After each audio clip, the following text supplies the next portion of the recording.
I am so sorry for that interruption. So I'm gonna split this part two to two parts.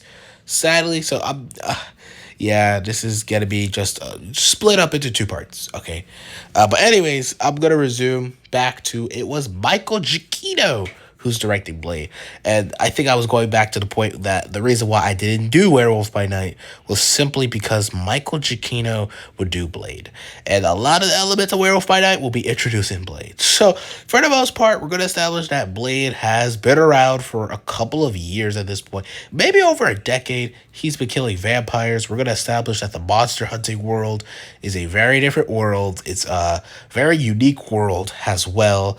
And pretty much the monster hunting world is just with a bunch of, you know, it's very underground.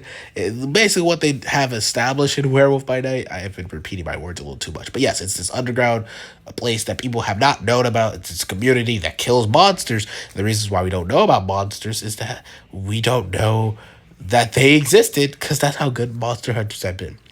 And Blade kind of specializes in killing vampires. He has his reason, with his mom getting killed by a vampire and himself being a daywalker, as he calls himself. He's also part vampire, which means that he's trying to find the guy that has killed his, mom and whatnot. But anyways, Blade has to deal with Dracula himself.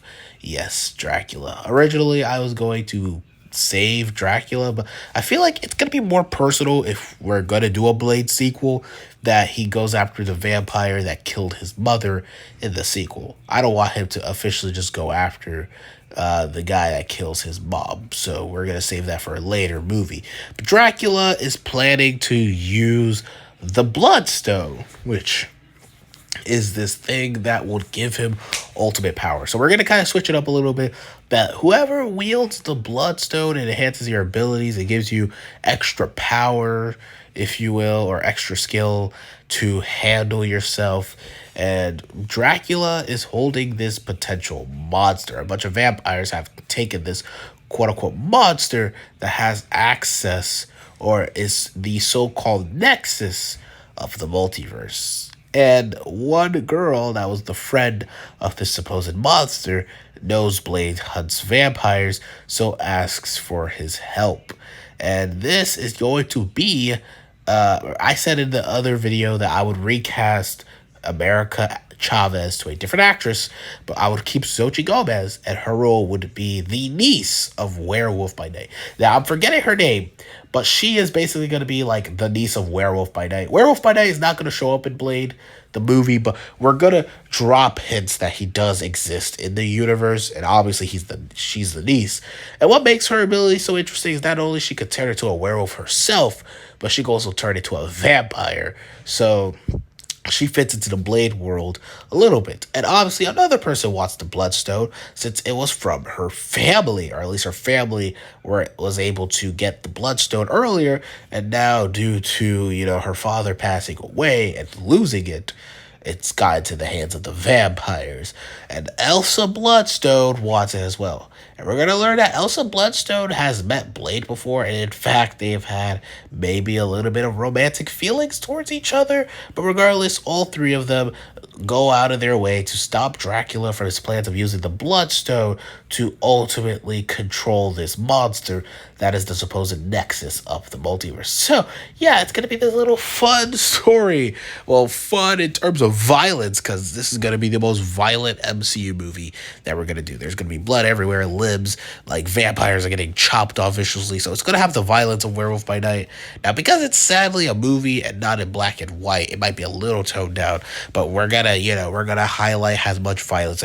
It's pretty much going to be almost rated R to an extent, but because the MCU, it will be hardcore PG-13, so the violence and brutality is definitely going to be up there for Blade. And the reason why we're going to reveal why Blade feels like he's so distant with people is because he just doesn't feel like he could relate to anybody, and he feels like he can do his job better without any personal connections. And ultimately, it's going to be about Blade ultimately opening up to people and accepting that it's okay to have help. Now, ultimately, they are going to kill these vampires. They're going to go through this journey to find where Dracula is hiding, where the Bloodstone is, and they're going to go through this journey. And ultimately, they're going to find out that the monster that Dracula wants to possess to the nexus of the multiverse is none other than Ted, Man-Thing, in the movie. So now it's going to be them saving Man-Thing.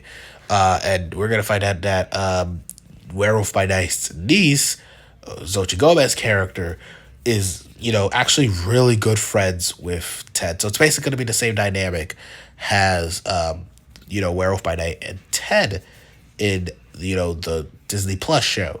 Except they're really good friends, but she knew she couldn't handle Dracula and all these other vampires, so she goes to the vampire slayer himself. And Blade and Dracula will have the most violent and brutal final fight between a hero and a villain that we've seen in the MCU. And it's going to end with Blade decapitating Dracula and splitting his head open to make sure he never comes back. So Blade eventually beats Dracula. I know Dracula is a very big threat, but there are other vampire villains that Blade and potentially other heroes could face.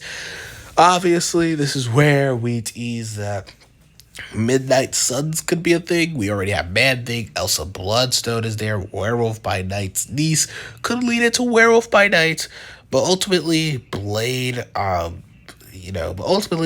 because now he's open and he kind of just lives on his own anyways, decides to offer Werewolf by Night's niece, I kind of remember her name, I don't know why her name slipped for me, but he offers her and Man-Thing a place to stay from his house, which is like very far away from people, so it's not gonna be too scared to have Man-Thing in the house. But yeah, he, or at least where he lives, or in his lair, or whatever, Blade could live wherever the hell he wants. He's fucking Blade. He does whatever the fuck he wants.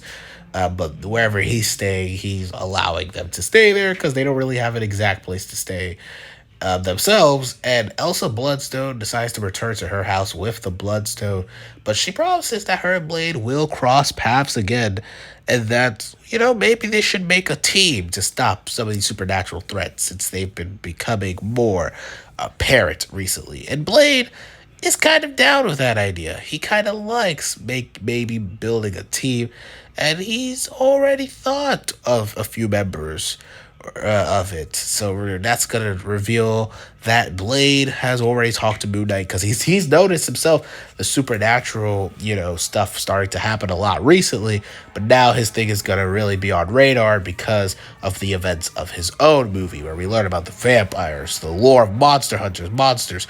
All of this stuff is gonna be introduced in Blade. So that's why I did. Oh, my bad, sorry. That's why I decided not to have a Werewolf by Night Disney Plus show, because I'm like, a lot of these could be introduced in Blade, but just lean more into the vampire aspects and way more into his origin story. I think this would be a solid standalone film, and we could set up Midnight Suns and all this other stuff. Now, the end credit scenes are going to be crazy. We're going to have one where Dracula's kids think that he's a failure, and they vow to kill Blade themselves since their father couldn't get the job done. And another one where we see and then another one where Elsa Bloodstone returns to her house and her manor to place the Bloodstone back where it belongs, in her possession, of course. And, we're going to just kind of end it off there. A little bit more of a comedic scene maybe towards the end. The end credit scene doesn't need to set up anything, because we're already setting up in the mid-credit scene that Dracula's kids might have some beef with Blade about how he kind of, brutally murdered their father. So that could be teasing something else. This leads us right into the Ironheart Disney Plus show. Now, I didn't want to make an Ironheart Disney Plus show, but I felt like a way to establish a lot of things in Armor Wars is through Ironheart. Now, with Ironheart, it's going to kind of be similar to the real life show. It's going to be about magic versus technology. And yes, this would be the introduction of Mephisto. I was thinking it could be the introduction of Mephisto, but since there's going to be some connection to Doctor Strange anyways, I feel like And we're already playing around with the Dark Dimension in Multiverse of Madness. Dormammu gives the Hood his powers because the Hood stumbles on an ancient artifact that is able to access Dormammu. So that's how Dormammu gives him his stuff because he needs a new disciple ever since his other disciples died so many years ago. At this point, maybe almost 10 years ago at this point, since the last Doctor Strange movie. So Doctor Strange has been around for 10 years in universe, but he got blipped for 5 years. But yes, the events of Doctor Strange would have happened 10 years ago at this point. Or maybe 9 years ago. 9 years ago seems more accurate since Doctor Strange events take place in late 2016, early 2017, I assume. But I'm just gonna say 2016. I'm gonna say it's 10 years at this point. Dormammu is looking for another reason to destroy Earth, and although he did make a pact with Doctor Strange, he's realized that Doctor Strange has not been on Earth for a while now. So with Doctor Strange not being there to protect it, this is a perfect time to attack. But now, who's dealing with it? None other than Ironheart. Rhodey will make an appearance as he's gonna give her the okay to fully take on the mantle. He's gonna give her the what, you're good at my books, kid level thing. He's gonna show up in the show, but also Wong is gonna show up in the show because this is about magic. This is about Dormammu, and the Sorcerer Supreme might have his eyebrow raised that, hey, what's going on? Also, this will be like Wong's only appearance in Phase 5, unlike Phase 4, where he's popped up in a couple things here and there. He's really only popping up in the Ironheart show, but he's going to be there and all of that stuff. And the end credit scene of Ironheart, I was debating. I was like, you got to establish some stuff for Armor Wars, but this feels more like a great cannon bolt for Doctor Strange 3. And the end credit scene is going to be Doctor Strange finding or at least end credit scene. We'll see Doctor Strange and what was her name? It's escaping me right now. Who did she play? But Doctor Strange and the other girl, Doctor Strange and the woman that he leaves with at the end of Multiverse of Madness. I kept the same end credits scene. I don't know why her name is escaping me now. You probably already know the character, the blonde hair and whatnot. But Cleo. Yeah, I think her name's Cleo. I could be wrong, but yeah, Doctor Strange and Cleo. That sounds like Cleopatra, so it has to, whatever. But anyways, Doctor Strange and her, they ultimately find or at least the castle of Dormammu, since he's been in the Dark Dimension. And the Dark Dimension time works differently. For Doctor Strange and her, it's literally been just a couple of minutes since the end credits scene of Doctor Strange, but it's been maybe a year at this point since Doctor Strange has been gone. So now Wong has to, step up his game a little bit. So, Ironheart is going to set up some stuff for Doctor Strange 3, or at least set up the groundwork for Doctor Strange 3. And finally, the last movie in Phase 5 will be the Thunderbolts. Woo, yeah, all right. And the lineup's going to be a little different, but let's just say it's going to have Abomination, Yelena Belova, Zemo has the leader. Hawkeye is going to be in the lineup alongside Ghost and the final character. I was thinking of Thunderbolt Ross, but I was like, nah, instead we're going to have Luke Cage, baby, woo! So the lineup is going to be, again, it's going to be Yelena, John Walker. I forgot about John Walker. So Yelena, John Walker, Abomination, Zemo has the leader, Ghost in it, and finally you're gonna have Luke Cage. So it's a team of 6, and they're basically set to stop the leader who has escaped jail. It's been his master plan. He knew his sentence would almost be up, so he decided to just escape anyways. He's like, well, I'm gonna leave jail, so I might as well just leave on my own accord instead of when I'm gonna get released in just a couple more years. Or maybe he's not even in jail. Maybe he's just doing his own thing. Maybe he's just buying his time. But the leader is pretty much using Hulk blood, and he's gonna find out that Hulk blood has been on the market due to She-Hulk. Now, She-Hulk's not going to make an appearance in this movie, but we're going to know that other factions are interested in Hulk blood, and the leader, what he plans to do, or at the very least, what he plans to continue to do, is create a world of Hulks that all answer to him. And we're all going to find out that Thunderbolt Ross and, that Thunderbolt Ross did this thing, that he planned to do this with the leader, but ultimately didn't like where it was going for him. And unfortunately, we're gonna establish that indeed Thunderbolt Ross, in my universe as well, since he's dead, we're not gonna recast the character. I wouldn't bring Harrison Ford in because I feel like they have long plans with Thunderbolt Ross. I'm just gonna retire the character. I know a lot of people want to see Red Hulk. I'm just gonna retire him. But I think the leaders plan to create a bunch of Hulks. Ultimately, the Thunderbolts stop it, but I think a bigger reveal. Holy shit, right. So it'll be 7. My bad. Because the team is picked because Ghost is good at espionage. Yelena is a very good sniper.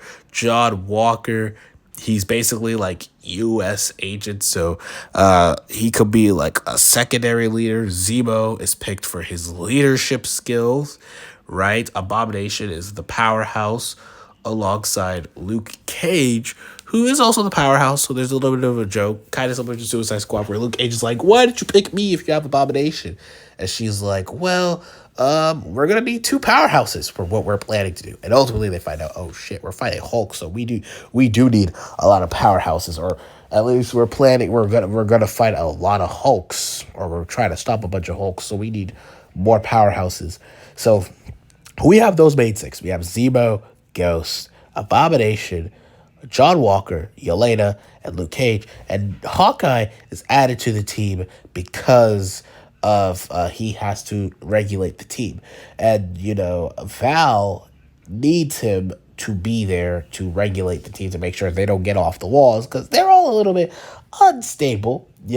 Luke Cage is a former guy that used to take over all of New York, but now he's lost that power during the blip and he got arrested. So now he's trying to prove himself again. You got Yelena, who is trying to become an actual hero like her sister, but she just has some sinister tendencies. Zemo realizes he has to work with supers. John Walker realizes he has to control his anger and he has to accept that other people are equipped at doing better tasks than him, and that he should just stick to not stick to it, but he has to accept that other people could be better than him in other aspects. Because I think, that's something John Walker could learn.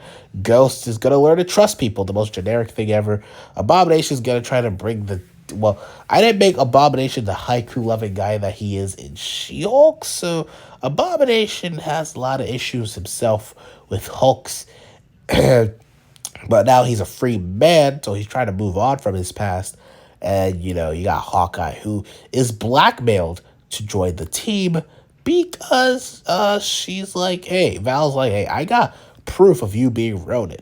And if this was to be leaked publicly to the world, then everybody would be hunting you and your family down.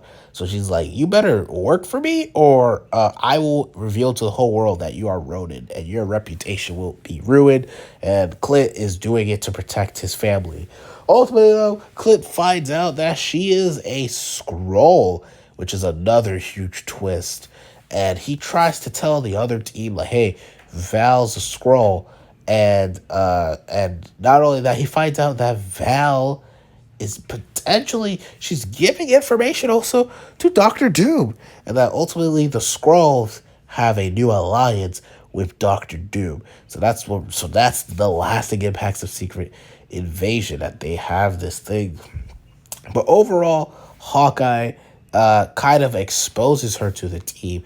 She reveals she's a Skrull, and finally outs to everybody that, yes, the Skrulls have done a partnership with Doctor Doom. So that's going to be kind of like the B plot line. She's going to give information to Doom. We know she's a Skrull already, or we're going to establish that she's also a Skrull and whatnot. And also, we're gonna have to deal with the leader and his comeback. The Thunderbolts are able to stop the leader, and they're ultimately done with their mission. They beat the leader, and they're coming back, but then they realize that she has the information, and Yelena's like, "Yeah, we finished our mission, but we can't let her give this vital info that Ross was planning an army of Hulks and mind control Hulks with the serum that eventually Taskmaster used a little bit during the blip, and that Thunderbolt Ross was planning to do this terrible thing with the population, or at the very least with this army.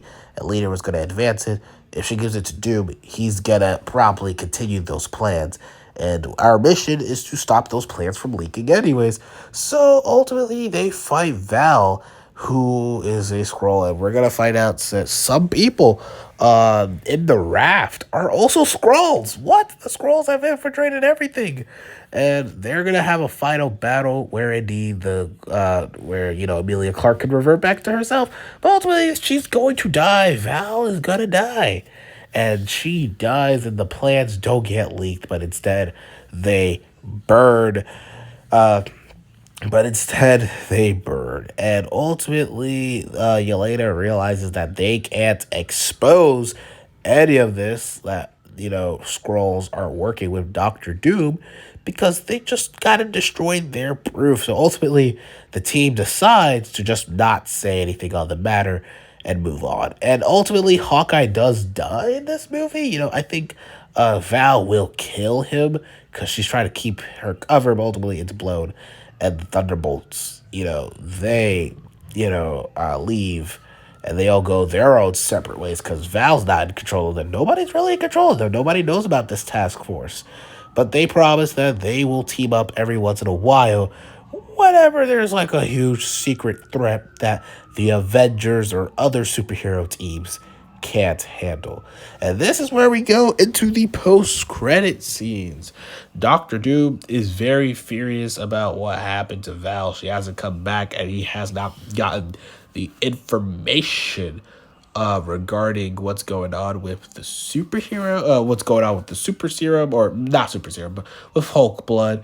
He wants access. He wants to basically take over the world. But one Skrull reports to him that they found something that he might be interested in, and it's none other than a Kang-looking ship that has landed on the shores of Latveria, and Doctor Doom is fascinated by it. He's very interested by the technology that has landed, and he says that maybe instead of leaking secrets, we can keep some of our own. So yes, Doom is building up this army. He's building up all these secrets. What is Doom's plan? We're gonna find out in Phase 6. So that's gonna be the one big, end credit scene. And then the other end credit scene is that one Hulk breaks out from his imprisonment, and it says Ricky Johnson. I think that was the name of the kid that Bruce Banner used to be friends with in the comics. But anyways, he breaks the glass. The glass is broken, and we reveal that at least one Hulk came out of the project alive that the Thunderbolts were not able to destroy proof of, and that was A-Bomb, who is a blue Hulk. And this reveals that maybe other Hulks are out there, and potentially, just potentially, the Thunderbolts may have not completed their mission properly. But yeah, that's where we're going to end Phase 5 with Thunderbolts, with teasing Doctor Doom, potentially having access to Kang's technology.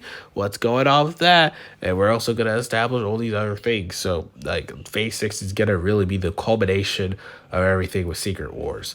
I didn't mean to make this a two-parter, but I think this was pretty good overall, and I'm pretty satisfied with how the videos are. And yes, I'm going to kind of make another separate video talking about the alternate stuff that is happening outside of the MCU timeline. But thanks for watching.